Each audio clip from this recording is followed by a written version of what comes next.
Lord. प्रभु के नाम की महिमा हो और परमेश्वर को धन्यवाद देते जिस प्रकार प्रभु ने मौका दिया आपके बीच में और परमेश्वर के वचन को सीख रहे हैं। पवित्र आत्मा क्या है, पवित्र आत्मा किसको मिलता है, पवित्र आत्मा कैसे मिलेगा, पवित्र आत्मा के लिए हम क्या करें और पवित्र आत्मा के लिए हमें क्या करना पड़ता है, आज हम देखेंगे। ठीक है, और परमेश्वर वचन पढ़ेंगे। हाँ भाई पढ़िए, परमेश्वर वचन क्या कह रहा है, एक से पढ़िए, यही पढ़िए। परमेश्वर मांगने वाले को पवित्र आत्मा देता है। हाँ देखिए, परमेश्वर पहले वचन लिखा है, परमेश्वर मांगने वाले को क्या देता है, पवित्र आत्मा देता है। यदि आप और मैं हम परमेश्वर की आत्मा को मांगते हैं, आप और मैं प्रभु से मांगते हैं, तो हमें क्या करेगा, परमेश्वर पवित्र आत्मा हमें क्या करेगा, देगा। यदि आप और मैं जब पवित्र आत्मा को मांगेंगे तो परमेश्वर हमें पवित्र आत्मा देगा। दूसरा पॉइंट पढ़िए।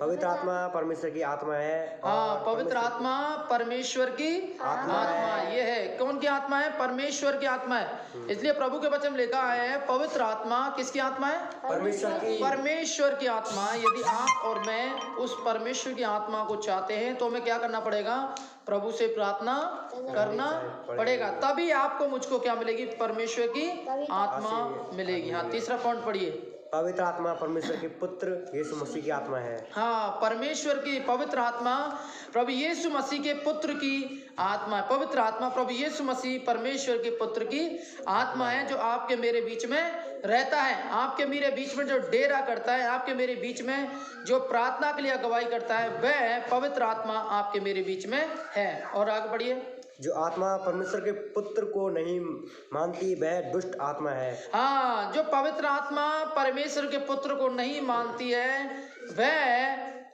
दुष्ट आत्मा है। जो पवित्र यहाँ लिखा है, जो एक आत्मा जो परमेश्वर के पुत्र को नहीं मान रही है वह एक दुष्ट आत्मा है, शैतान की आत्मा है, और शैतान की आत्मा उसके अंदर है। इसलिए वो कभी ना पवित्र आत्मा को मानेगा और ना कभी पवित्र आत्मा को पसंद करता है और ना ग्रहण करेगा। आगे पढ़ो। बिना पवित्र आत्मा के कोई नहीं कह सकता कि यीशु प्रभु है। हाँ, बिना पवित्र आत्मा के कोई नहीं कह सकता कि यीशु प्रभु है। लिखा है ना, बिना पवित्र आत्मा के कोई नहीं कह सकता कि प्रभु यीशु ही प्रभु है। परंतु इंसान के जीवन में जब आत्मा आती है, आत्मा आ जाने के बाद इंसान के जिंदगी में, तब वो कहता है कि यीशु ही प्रभु है ना, परमेश्वर है, यीशु ही प्रभु है, यीशु उद्धार करता है, यीशु जीवन देने वाला है। तब वो इंसान कहता है कि परमेश्वर की एक आत्मा जब इंसान के अंदर रहता है तभी वो इस बात को ग्रहण करता है। आगे बढ़िए। इसलिए मन प्राओ अपने पापों की क्षमा पाने के लिए पवित्र आत्मा का दान पाओ। हाँ, मन प्राओ अपने पापों की क्षमा पाने के लिए पवित्र आत्मा का क्या पाना चाहिए, दान पाना चाहिए। यदि आप और मैं मन प्राते हैं किसके सामने, प्रभु यीशु मसीह के सामने, और प्रार्थना करते हैं, अपने गुनाहों को मानते हैं, तो परमेश्वर हमारी पवित्र आत्मा को हमें देगा और परमेश्वर अपनी पवित्र आत्मा से हमें भरेगा। परमेश्वर अपनी पवित्र आत्मा से हमें घेर के रखेगा और परमेश्वर अपने पवित्र आत्मा में हमें चलाएगा। इसलिए प्रभु का वचन लिखा है कि परमेश्वर की आत्मा जो हमारे अंदर है, इसलिए पवित्र शास्त्र बताती है कि वह इस बात को साबित करता है कि वो प्रभु है, जीवित प्रभु है, दुनिया को बनाने वाला प्रभु है। और आत्मा जो है हमें इस बात को लेकर आगे बढ़कर प्रभु के वचन में आगे बढ़ाती है और प्रार्थना करने के लिए हमें सिखाती है। आगे बढ़िए। पवित्र आत्मा के विरुद्ध बोलेगा तो वह कभी भी क्षमा नहीं पाएगा। हाँ, जो पवित्र आत्मा के खिलाफ जो व्यक्ति बोलते हैं उसे कभी क्षमा नहीं मिलती है। देखिए, परमेश्वर के खिलाफ या प्रभु यीशु मसीह के खिलाफ या उसके वचन के खिलाफ या पवित्र आत्मा के खिलाफ जब भी हम बोलते हैं तो क्या नहीं मिलेगी, क्षमा नहीं मिलेगी। देखिए, ध्यान रखिए, परमेश्वर कभी हमें क्षमा नहीं देगा और ना परमेश्वर हमें कभी माफ करेगा।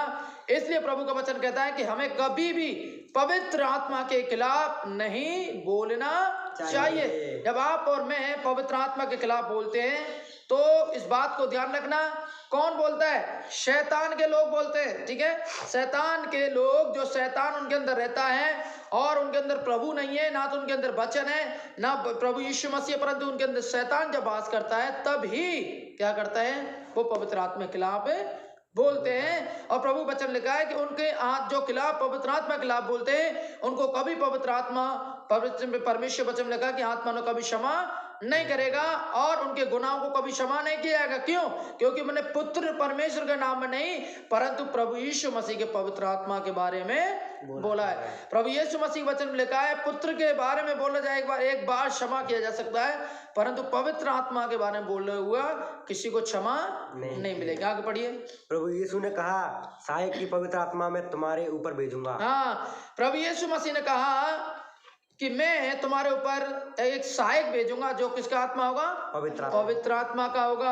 आपको मुझको सिखाने के लिए सहायक की आत्मा होगी, पवित्र आत्मा की आत्मा होगी और आपको मुझको वचन सिखाती है, आपको मुझको प्रार्थना करना सिखाती है, आपको मुझको आत्मिक जीवन बढ़ोतरी सिखाती है, आपको मुझे विश्वास बढ़ाती है और आपको मुझको पवित्र आत्मा क्या करती है? एक दूसरे से संगति करने में या एक दूसरे से प्रेम करने में और उसके प्रतिफल है, हालेलुया, उसके कई पवित्र आत्मा के फल है ना। कहा लिखा गलातियों उसके 5:22 में लिखा है पवित्र आत्मा का फल क्या है?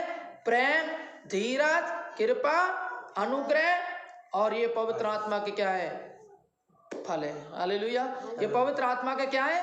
फल है। इसलिए प्रभु यीशु मसीह आज आपको मुझको बताते हैं कि इन पवित्र आत्मा के फलों में हम और आप बने रहें। आगे बढ़िए। पवित्र आत्मा परमेश्वर के गुप्त भेदों को जानने के लिए दिया गया है। हाँ, पवित्र आत्मा हमें परमेश्वर के गुप्त भेद, वचन के गुप्त भेद, विश्वास का गुप्त भेद में मजबूत होने के लिए परमेश्वर ने एक आत्मा को दिया गया है ताकि आप और मैं वो पवित्र आत्मा इसलिए दिया ताकि परमेश्वर गुप्त भेद को जान सके। परमेश्वर गुप्त भेद क्या है साथियों? परमेश्वर गुप्त भेद है उसका वचन। हालेलुया, हम और आप उसके वचन में बढ़ सके, आप और मैं प्रार्थना बढ़ सके, संगति में बढ़ सके, गीतों में बढ़ सके, विश्वास में बढ़ सके, इसलिए पवित्र आत्मा आपको मुझको दिया गया है। आगे। पवित्र आत्मा हमारी कमजोरी में सहायक करता है। पवित्र आत्मा जब आप और मैं कमजोर हो जाते हैं, समझ पा रहे हैं? आप और मैं क्या हो जाते हैं? कमजोर हो जाते हैं तो पवित्र आत्मा क्या करती है? हमारी कमजोरियों में ताकत बन जाती है। बनती नहीं बनती है? आप और मैं जब कमजोर होते हैं, शैतान से लड़ नहीं पाते हैं, प्रभु के वचन लिखा है कि परमेश्वर कमजोर को तगड़ा बनाने वाला परमेश्वर है।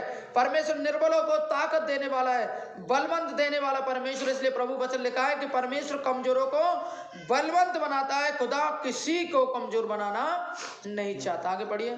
प्रभु यीशु ने कहा कि तुम मुझसे और बहुत सी बातें करनी है जो तुम्हें अभी नहीं पता है। हाँ, यीशु मसीह ने अपने चेलों से कहा कि मुझे आपसे बहुत कुछ बातें करनी है कि वो अभी तक तुम्हें नहीं पता है। और वो किसके बारे में बात कर रहे हैं और किसके बारे में कहने जा रहे हैं? वो पवित्र आत्मा के बारे में प्रभु यीशु मसीह अपने चेलों को बोलने जा रहे हैं। पवित्र आत्मा के बारे में प्रभु यीशु मसीह अपने चेलों को ये बातें कह रहे कि मुझे आपसे बहुत सारी बातें करनी है ताकि आप इस बात को समझ जाएं। और आगे पढ़िए। परंतु जब सच्चाई का आत्मा आएगा तुम्हें सब मार्ग बताएगा। हाँ, देखिए प्रभु वचन लिखा जब सच्चाई का आत्मा तुम्हारे अंदर आएगा तो मैं तुम्हें सारे मार्ग बताएगा। किसकी आत्मा? परमेश्वर की आत्मा आपको सीधा मार्ग बताएगा। दुनिया की आत्मा टेढ़ा मेढ़ा करके बताती है, दुनिया के ईश्वर टेढ़ा मेढ़ा करके बताते, दुनिया के लोग टेढ़ा मेढ़ा करके बताते, परंतु यीशु मसीह सच्चाई की आत्मा है, सीधा मार्ग है जो परमेश्वर की आत्मा जो आपको सीधा मार्ग बताएगी। वो कभी भी टेढ़ा मेढ़ा मार्ग नहीं बताती, कभी हालेलुया गलत रास्ते में नहीं लेके जाती, परंतु परमेश्वर की जो आत्मा आपको सीधा मार्ग में लेके चलेगी और सीधा मार्ग आपको मार्गदर्शन करेगी। हालेलुया। और आगे। पवित्र आत्मा सच बोलने वाली आत्मा है।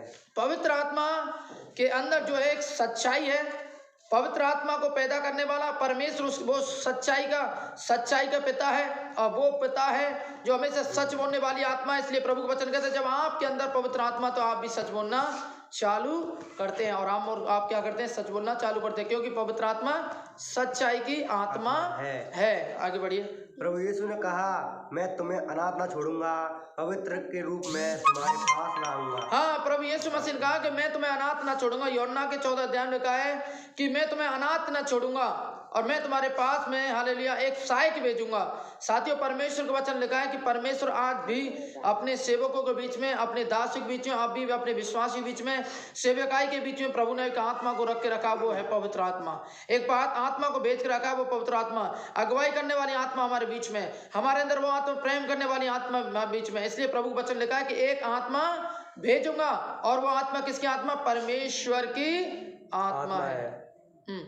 यीशु ने कहा मैं तेरे अंदर हूँ। हाँ, यीशु ने कहा मैं तेरे अंदर हूँ। कौन?